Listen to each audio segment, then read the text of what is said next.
This coming Sunday is November the 1st.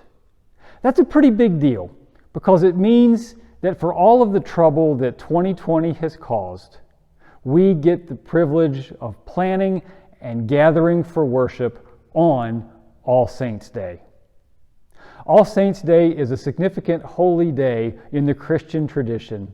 It's where we pause and remember those persons who lived and died before us so that we would have the privilege of living for Jesus in our generation.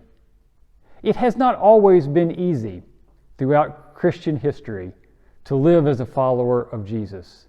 And many persons have made great sacrifices both in their living and often in their dying to honor the name of Jesus and pass down the faith to future generations.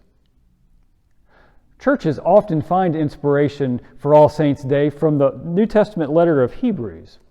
You might remember Hebrews chapter 11, giving a long list of faithful persons of the Old Testament era who made great sacrifices to honor God.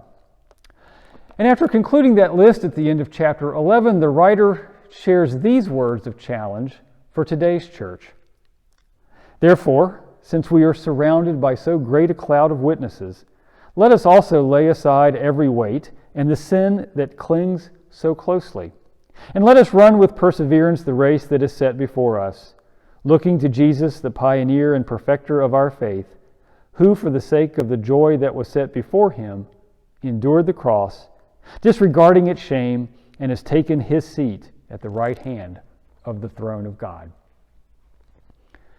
Well, to help us prepare for All Saints' Day this year, I want to challenge you to think about those persons in your life who have had a significant influence on your faith. These might even be people you've never met, maybe someone you read about in a church history book or learned about in Sunday school, whose story was interesting to you, so you did some digging and you learned some more, and you found a great source of inspiration for your own living.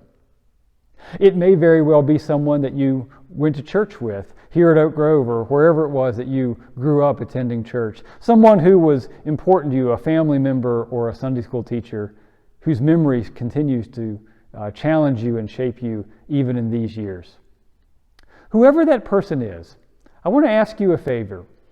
Would you bring a picture of that person with you to church on Sunday morning? This is something that would be a whole lot easier if we could be indoors and utilize the video monitors or the tables in the fellowship hall. But we're not going to let that get in the way of our celebration of All Saints' Day. So bring a picture of that person.